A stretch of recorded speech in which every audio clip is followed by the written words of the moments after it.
माननीय प्रधानमंत्री देश के लिए 4000 करोड़ रुपए की 3 परियोजनाएं अब समर्पित करेंगे।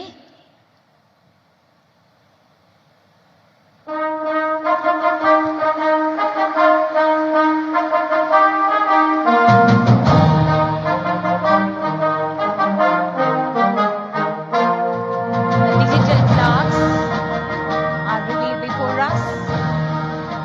A noteworthy moment for everyone present to witness and acknowledge.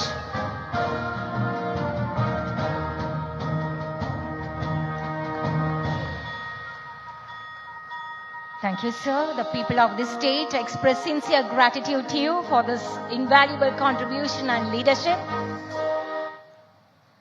And now, the moment we have all been eagerly anticipating, the most awaited inaugural address.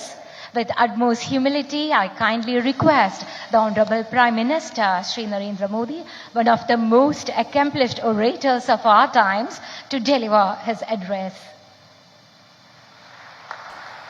Cochin ഷിപ്പ്യാർഡിന്റെ 4000 കോടി രൂപയുടെ 2 പദ്ധതികൾ പ്രധാനമന്ത്രി നരേന്ദ്രമോദി ഉദ്ഘാടനം ചെയ്യുകയാണ് അല്പസമയത്തിനകം. പുതിയ ഡ്രൈഡോക്കും അന്താരാഷ്ട്ര കപ്പൽ അറ്റകുറ്റപ്പണി കേന്ദ്രവുമാണ് രാജ്യത്തിന് സമർപ്പിക്കുക പ്രധാനമന്ത്രി നരേന്ദ്രമോദി.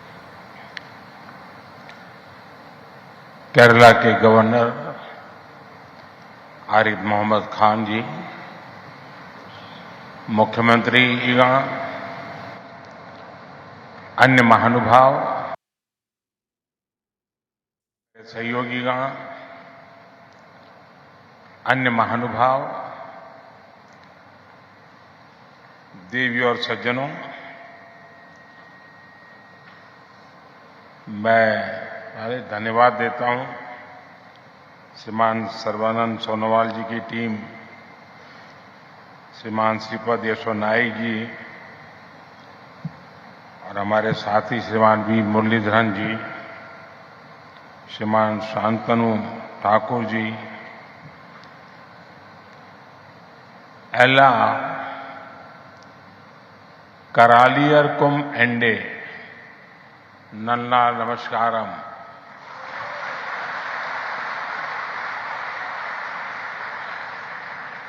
आज मेरे लिए बहुत सौभाग्य का दिन है। सुबह मुझे गुरुवायूर मंदिर में भगवान गुरुवायूरप्पन के दर्शन करने का सौभाग्य मिला और अब मैं केरला की ईश्वर रूपी जनता जनार्दन के दर्शन कर रहा हूं। मुझे यहां केरला के विकास के उत्सव में हिस्सा लेने का अवसर मिला है। साथियों, कुछ ही दिन पहले अयोध्या में महर्षि वाल्मीकि इंटरनेशनल एयरपोर्ट का लोकार्पण करते हुए मैंने केरला में स्थित रामायण से जुड़े 4 पवित्र मंदिरों नालंबलम की बात की थी। केरला के बाहर बहुत लोग नहीं जानते कि ये मंदिर राजा दशरथ के 4 पुत्रों से जुड़े हैं। ये सौभाग्य की बात है कि अयोध्या में राम मंदिर की प्राण प्रतिष्ठा से कुछ दिन पहले ही मुझे त्रिपुरायर के श्री रामस्वामी मंदिर के दर्शन करने का अवसर मिला। महाकवि एळुच्चन रचित मलयालम रामायण के कुछ छंद सुनना अपने आप में अद्भुत है। केरला के कई महत्वपूर्ण कलाकारों ने भी अपनी भव्य प्रस्तुतियां से मन मोह लिया। केरला वासियों ने वहां कला, संस्कृति और अध्यात्म का ऐसा वातावरण बना दिया जैसे पूरा केरला ही अवधपुरी है। साथियों, आजादी के अमृत काल में भारत को विकसित राष्ट्र बनाने में देश के हर राज्य की अपनी भूमिका है। भारत जब समृद्ध था, जब ग्लोबल जीडीपी में हमारी भागीदारी बहुत बड़ी थी, तब हमारी ताकत हमारे पोर्ट से, हमारे पोर्ट सिटीज थे। आज जब भारत फिर से ग्लोबल ट्रेड का एक बड़ा केंद्र बन रहा है, तब हम फिर से अपनी समुद्र शक्ति को बढ़ाने में जुटे हैं।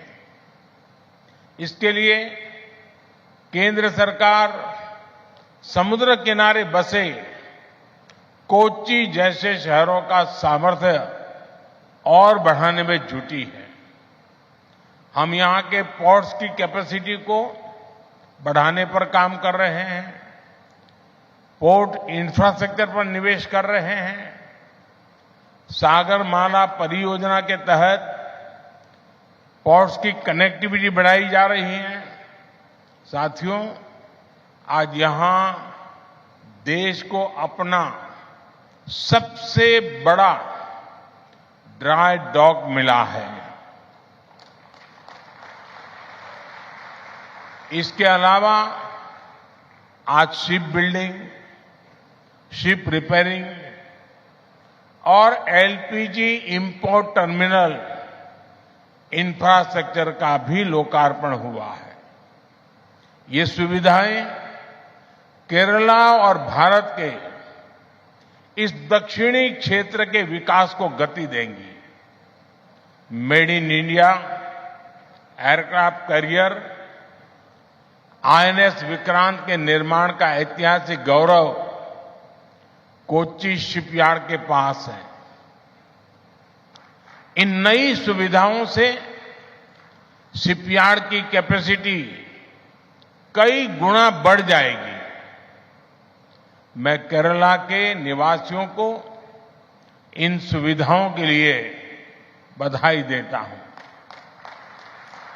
साथियों, पोर्ट, शिपिंग और इनलैंड वाटरवेज के सेक्टर में ईज ऑफ डूइंग बिजनेस बढ़ाने के लिए पिछले 10 वर्षों में केंद्र सरकार द्वारा अनेक रिफॉर्म्स किए गए हैं।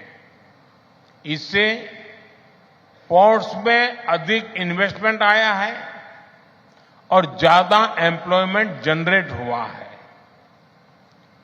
इंडियन सीफेयरर्स, उससे जुड़े जो नियम थे, उसमें किए गए रिफॉर्म्स की वजह से पिछले 10 साल में इंडियन सीफेयरर्स की संख्या में 140% की वृद्धि हुई है।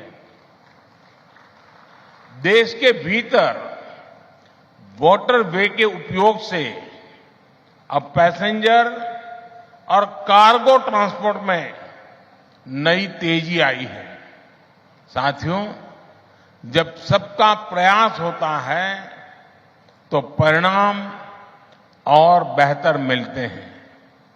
बीते 10 वर्षों में हमारे पोर्ट्स ने डबल डिजिट एनुअल ग्रोथ हासिल की है। 10 वर्ष पहले तक हमारे पोर्ट्स पर शिप्स को लंबा इंतजार करना पड़ता था। उनको अनलोड करने में बहुत टाइम लगता था। अब स्थितियां पूरी तरह बदल चुकी है। आज Bharat ship turn around time में दुनिया के कई विकसित देशों से भी आगे निकल चुका है। साथियों, आज दुनिया भी ग्लोबल ट्रेड में भारत की भूमिका समझ रही है। G20 समिट के दौरान भारत ने middle east, Europe economic corridor के जी प्रस्ताव पर सहमति बनी वो इसी भावना का प्रमाण है। ये कॉरिडोर विकसित भारत के निर्माण को बहुत बल देगा। इससे हमारी कोस्टल इकोनॉमी को बड़ी ताकत मिलेगी। हाल ही में मैरीटाइम अमृत काल विजन भी लॉन्च किया गया है। विकसित भारत के लिए हम अपनी समुद्री ताकत को कैसे सशक्त करेंगे, इसमें इस लक्ष्य का रोड मैप है। भारत को दुनिया की एक बड़ी मैरीटाइम पावर बनाने के लिए हम मेगा पोर्ट्स, शिप बिल्डिंग और शिप रिपेयर क्लस्टर जैसे इंफ्रास्ट्रक्चर बनाने पर जोर दे रहे हैं। साथियों, केरला में आज जिन 3 प्रोजेक्ट्स का लोकार्पण हुआ है, उनसे मैरीटाइम सेक्टर में इस क्षेत्र की हिस्सेदारी और बढ़ेगी। नया ड्राई डॉक भारत का नेशनल प्राइड है। इसके बनने से यहां बड़े जहाज, बड़े वेसल तो आ ही सकते हैं, साथ ही यहां शिप बिल्डिंग और शिप रिपेयर का काम भी संभव होगा। इससे भारत की विदेशों पर निर्भरता कम होगी और जो पैसा हम विदेश भेजते थे वो देश में ही लगेगा। इसके साथ यहां ship building, ship repair sector में नई स्किल्स पैदा होगी। साथियों, आज इंटरनेशनल शिप रिपेयर फैसिलिटी का भी लोकार्पण हुआ है। इस प्रोजेक्ट से कोची भारत का और भारत एशिया का एक बड़ा शिप रिपेयर सेंटर बनने वाला है। हमने देखा है कि आईएनएस विक्रांत के निर्माण के दौरान किस प्रकार अनेक एमएसएमईज को सपोर्ट मिला था। अब जब शिप बिल्डिंग और रिपेयर की इतनी बड़ी फैसिलिटीज यहां बनी है, तो इससे एमएसएमईज का एक नया इकोसिस्टम बनेगा।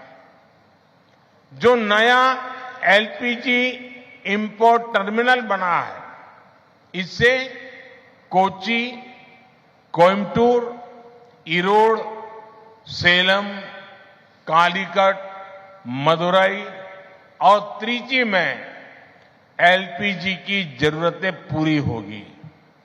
इससे इन इलाकों में इंडस्ट्री और दूसरी इकोनॉमिक डेवलपमेंट को भी मदद मिलेगी और नए रोजगार भी बनेंगे।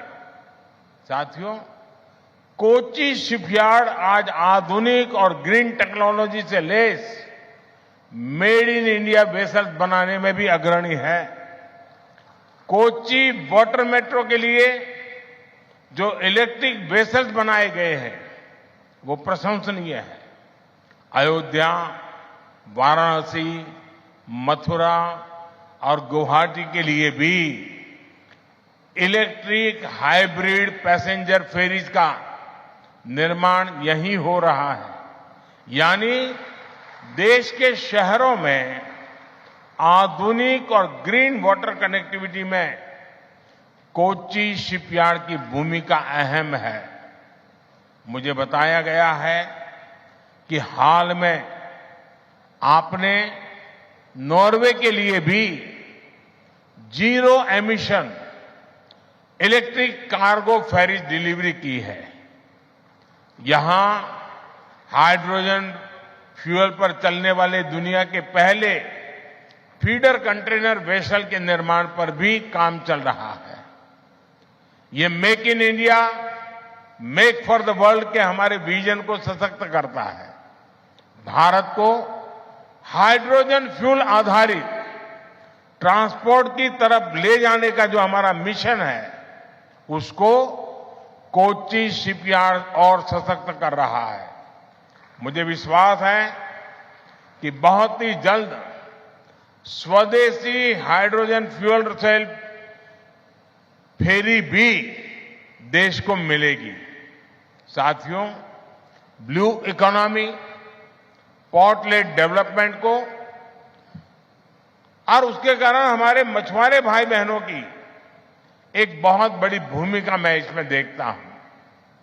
आज पीएम मत्स्य संपदा योजना से फिशिंग के लिए भी आधुनिक इंफ्रास्ट्रक्चर बनाया जा रहा है।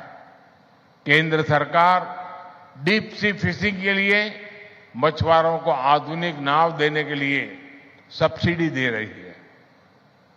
किसानों की तरह ही मछुआरों को भी किसान क्रेडिट कार्ड की सुविधा दी गई है। ऐसे प्रयासों की वजह से बीते 10 वर्षों में मछली उत्पादन और एक्सपोर्ट दोनों में कई गुना बढ़ोतरी हुई है। आज केंद्र सरकार सी फूड प्रोसेसिंग में भारत की हिस्सेदारी को और बढ़ाने का प्रयास कर रही है। इससे भविष्य में हमारे मछुआरे साथियों की आय भी बहुत बड़ी वृद्धि होगी, उनका जीवन और आसान होगा। केरला का निरंतर तेज विकास हो, इसी कामना के साथ नए प्रोजेक्ट की मैं फिर से एक बार आप सबको बहुत बहुत बधाई देता हूं। आप सभी को शुभकामनाएं। धन्यवाद। Make in India, make for the Cochin world. ഷിപ്പ്യാർഡിന്റെ 4000 കോടി That is രൂപയുടെ our 2 take പദ്ധതികൾ home. പ്രധാനമന്ത്രി നരേന്ദ്രമോദി ഉദ്ഘാടനം ചെയ്തു. പുതിയ ഡ്രൈഡോക്കും അന്താരാഷ്ട്ര കപ്പൽ അറ്റകുറ്റപ്പണി കേന്ദ്രവുമാണ് പ്രധാനമന്ത്രി നരേന്ദ്രമോദി രാജ്യത്ത് പ്രധാനമന്ത്രി മുഖ്യമന്ത്രി പിണറായി വിജയനുമായി സംസാരിക്കുകയാണ്. പരിപാടിക്ക് ശേഷം പ്രധാനമന്ത്രി ഇറങ്ങുകയാണെന്ന് തോന്നുന്നു. ഹൈബീഡൻ എം പി അടക്കമുള്ളവർ സംസാരിക്കുന്നുണ്ട്. സമുദ്രമേഖലയിലെ വികസന വഴിയിലാണ് ഇന്ത്യ എന്ന് പ്രധാനമന്ത്രി നരേന്ദ്രമോദി പറയുന്നു. ഇന്ന് ഉദ്ഘാടനം ചെയ്ത പദ്ധതികൾ ദക്ഷിണേന്ത്യയുടെ വികസനത്തിൽ നാഴികക്കല്ലും ആകും എന്ന് പ്രധാനമന്ത്രി നരേന്ദ്രമോദി പറഞ്ഞു. കൂടുതൽ തൊഴിലവസരങ്ങൾ ഉണ്ടാകുമെന്ന് പറഞ്ഞു. കപ്പൽ നിർമ്മാണ കേന്ദ്രമായി കൊച്ചി മാറും. തുറമുഖങ്ങൾ വലിയ വളർച്ചയാണ് നേടിയത് എന്ന് പ്രധാനമന്ത്രി നരേന്ദ്രമോദി പറഞ്ഞു. കൊച്ചിയിലേത് രാജ്യത്തെ വലിയ ഡ്രൈ ഡോക്ക് യാർഡാണ്. കേരളത്തിന്റെ കൂടി വികസനത്തിൽ പങ്കാളിയാകാൻ കഴിയുന്നതിൽ സന്തോഷം എന്ന് പ്രധാനമന്ത്രി പറഞ്ഞു. ഡ്രൈ ഡോക്ക് ലോകത്തിലെ തന്നെ ആദ്യ പദ്ധതിയാണ്. കൂടുതൽ തൊഴിലവസരങ്ങൾ ഉണ്ടാകും. കപ്പലധിഷ്ഠിത വ്യവസായത്തിൽ വലിയ മുന്നേറ്റമുണ്ടാകും. ഇന്റർനാഷണൽ ഷിപ്പ് ഫെസിലിറ്റി സെന്ററും വലിയ സാധ്യത തുറക്കുകയാണ് എന്ന് പ്രധാനമന്ത്രി നരേന്ദ്രമോദി പറഞ്ഞു. പക്ഷേ പ്രധാനമന്ത്രി പ്രസംഗം തുടങ്ങിയത് ഇന്ന് സൗഭാഗ്യത്തിൻ്റെ ദിനമാണ് എന്ന് പറഞ്ഞുകൊണ്ടാണ്. അത് ഗുരുവായൂർ ക്ഷേത്ര ദർശനം, തൃപ്രയാർ ക്ഷേത്ര ദർശനം അടക്കം പ്രധാനമന്ത്രി എടുത്തു പറഞ്ഞു. അയോധ്യയ്ക്ക് മുൻപ് തൃപ്രയാറിൽ സന്ദർശനം നടത്താൻ കഴിഞ്ഞത് ഭാഗ്യമാണ് എന്ന് പ്രധാനമന്ത്രി പറഞ്ഞു. അതോടൊപ്പം വികസന പദ്ധതികൾ പറയും. അതിനു മുൻപ് മുഖ്യമന്ത്രി പിണറായി വിജയൻ അടക്കം സംസാരിച്ചിരുന്നു. മുഖ്യമന്ത്രി പിണറായി വിജയൻ പ്രധാനമന്ത്രിക്ക് നന്ദി പറയുന്നത് കണ്ടു. പദ്ധതികൾ ഉദ്ഘാടനം ചെയ്യാൻ കൊച്ചിയിലെത്തിയ പ്രധാനമന്ത്രിക്ക് നന്ദി എന്ന് മുഖ്യമന്ത്രി പറഞ്ഞിരുന്നു. പദ്ധതി നാടിന് അഭിമാനകരമാണ്. 4000 പേർക്ക് പദ്ധതികളിലൂടെ തൊഴിലവസരം കിട്ടും, തൊഴിലുകൾ കിട്ടും. രാജ്യത്തിൻ്റെ പൊതുവായ വികസനത്തിൽ കേരളം നൽകുന്ന പിന്തുണയുടെ മികച്ച ദൃഷ്ടാന്തമാണിത് എന്ന് മുഖ്യമന്ത്രി അടക്കമുള്ളവർ പറഞ്ഞു. ഇപ്പോൾ കൊച്ചിയിലെ പരിപാടിക്ക് ശേഷം പരിപാടിയിൽ സന്നിഹിതരായവരെ അഭിവാദ്യം ചെയ്യുകയാണ് പ്രധാനമന്ത്രി നരേന്ദ്രമോദി. കൊച്ചിൻ ഷിപ്പ്യാർഡിൻ്റെ 4000 കോടി രൂപയുടെ 2 പദ്ധതികൾ ആണ് പ്രധാനമന്ത്രി നരേന്ദ്രമോദി ഉദ്ഘാടനം ചെയ്തത്. പുതിയ ഡ്രൈഡോക്കാണ് 1, അന്താരാഷ്ട്ര കപ്പൽ അറ്റകുറ്റപ്പണി കേന്ദ്രമാണ് 2. രാജ്യത്തിന് സമർപ്പിക്കുന്ന ചടങ്ങായിരുന്നു. ഇനിയിപ്പോൾ BJPയുടെ ശക്തി കേന്ദ്ര ഇൻചാർജുമാരുടെ യോഗത്തിൽ പ്രധാനമന്ത്രി നരേന്ദ്രമോദി പങ്കെടുക്കും. അതിലാണ് ഒരുപക്ഷെ രാഷ്ട്രീയ പ്രതികരണങ്ങൾ ഉണ്ടാവുക. കാര്യം അതൊരു രാഷ്ട്രീയ പരിപാടിയാണ്. അപ്പോൾ രാഷ്ട്രീയ പ്രതികരണങ്ങൾ സ്വാഭാവികം പ്രതീക്ഷിക്കാം.